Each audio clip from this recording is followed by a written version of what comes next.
Hello everyone. Let's boost up energy, right? I have a quick question. Who do you think got the most effect from climate change? You may think scientists, you may think politician, but the thing is farmer. I know this very well because I'm from a farmer family in the southern part of Thailand. And in the past 5 years, we got a lot of heavy rain and flooding. We lost almost 1 million Hong Kong dollars in the past 5 years. Farmers got a lot from climate change. And this is the part where I and my team would like to tackle for farmer. Hello everyone, we are FarmGPT. Innovating agriculture through global collaboration. So let me ask you this question. How does climate change affect our daily lives? Let's say there's a typhoon tomorrow. Worst case scenario, I don't have to go to class, right? All the classes are canceled. Even worst case scenario, I get a free week, right? Now, I want us to draw our attention to farmers and what happens to their farms. Do you guys know that in my home country, Tanzania, more than 25,000 families and their households have lost all their livelihood due to floods, which are unprecedented. There is a great uncertainty when it comes to weather prediction. They can no longer see these things coming. And even if you do, like, what's the farm going to do? You can hide in your room, but what are you going to do about the farm, right? And the extreme weather events and the data gaps, they all cause patterns in well-established weather patterns to be untrustworthy. And FarmGPT can solve all of this problem. With FarmGPT, we highlight 3 features: a better model through a collaborative training, a data community sharing for farmer, and lastly, AI chatbot for simplify all these complex data. We stay in the 3 pillars core idea: federated learning, wisdom from afar, and human-centric AI. Now let's go through it. Of course, what we like to tackle is about the challenge from climate change. Recently, we just rely all of the data from historical data. When climate change comes, it's all will cause of the problem. Just like my friend mentioned, right? It's inaccurate because we just rely on history. The core part is data. We want more data. We want to compare our data with my farm to your farm to my friend's farm. But we cannot do that. Data is preserved. Data is privacy. You don't want to share your own farm data with others. Here comes the part of federated learning. With federated learning, we can utilize data throughout the whole diverse farm throughout the world. With the collaboration training, we can enhance accuracy and adaptability. Now let's go through a little bit of how federated learning works in FarmGPT. We highlight the part of encrypt the data and encrypt the model feature to the central server. With this, we can create a global model and deploy back to local farmer. And then they can improve predictive accuracy, enhance privacy and security, and adaptability to local conditions. With the federated learning, we can then create the wisdom community data sharing across the whole farmer world. My farm in Thailand and in Tanzania, in Panama, we can help each other, advise each other how that farm how that farm solves the problem of the soil. And moreover, we can create the hub sharing knowledge between farmer, expert, and researcher, helping each other to solve problem together. All of what I said is hard, right? It's hard to understand, it's hard to access, it's complex. So here comes the part of human-centric AI. With the chatbot, they can simplify all the data for farmer. They can advise the farmer. They can talk to farmer just like friend to friend, just like human to human. With this, we can bridge the gap between technologies and farmer. Now let's talk about the impacts of our solution.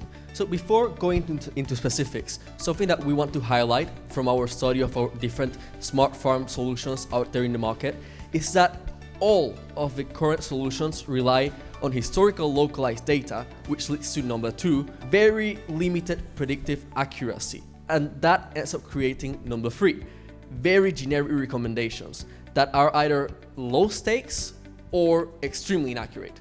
How do we solve this? We focus on 3 key areas. Number 1 is predictive yield.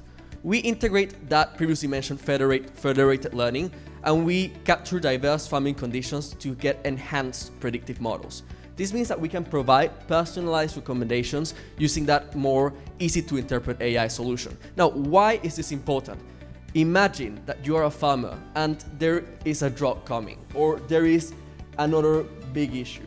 Right now, traditional models have had an accuracy decrease up to 15%. You cannot really predict, you cannot really plan for any future changes that might come. If you're able to plan for these changes, you're able to perhaps change to another crop, or adapt your consumption. And that can really make or break people's livelihoods. Nowadays, due to climate change, pest spread has increased up to 25% in some of the most vulnerable areas in the world.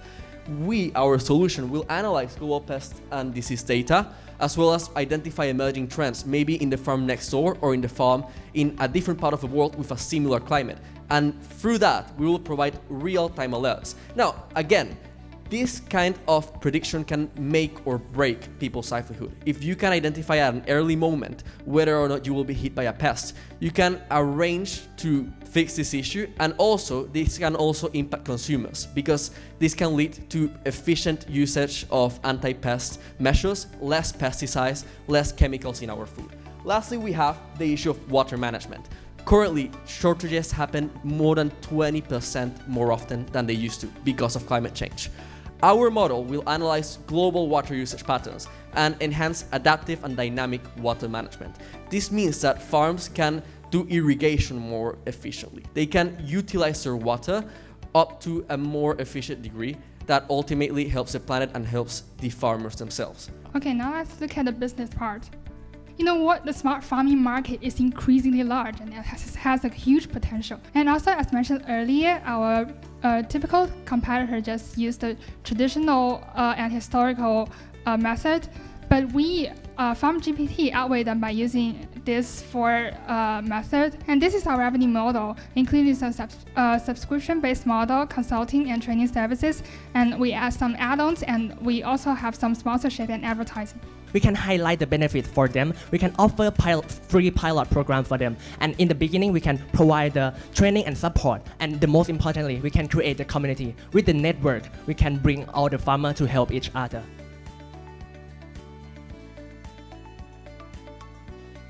Have you tried to simulate and to come up with the savings or improvements? How did you perform those simulations? Where do you get those data from? Our current simulations, we have tried with using open access previous data sets that contain information such as the type of pests that have affected specific areas with specific weather, specific soil conditions, etc. Given this information, we're able to simulate these scenarios by putting the information before the pest actually arrives at the place and seeing whether or not our model can actively predict how to interact with this pest and how to counter it. We have done this kind of tests for all of the things that we have previously mentioned. However, we have used open access data. Looks like it's a real challenge for agriculture to adopt technology. Although there's already smart farm and the light construction, we have smart site, etc. But it's a very slow process, very hard. How can you really convince some of the farmers to start using it where they've been doing it for hundreds of years, farming, and because of all these different culture, language, that sharing is very ideal, but is it possible? Yeah. I think your question has two layers. So number one is how we actually get them to use our service, and once they are using it, how we get them to actually do what the service tells them. But on the second one, on how they will adopt what the AI tells them to do, I think the core of our service is it being advice, it being a support to the farmers. And also we want to bring more, as my groupmate said, we want to bring more connections in between farmers. Now, of course you mentioned it's difficult to standardize, but our goal is not to standardize, but rather to provide solutions for each situation that farmers face in. And if that, in that sense, it's better for us to make that connection between farmers. Now, for the first one, as for making them adopt our solution in the first place, engage farmers and make them want to try out our service, but I want to highlight the free trials and pilot programs, and also the training and support services, which will bridge that perhaps gap in between hearing about this service and actually using it. Because it might be a little intimidating to hear, well, this is a smart farm, etc. But actually receiving that support and seeing how it's done on the ground might make them be more receptive to this. Thank you very much.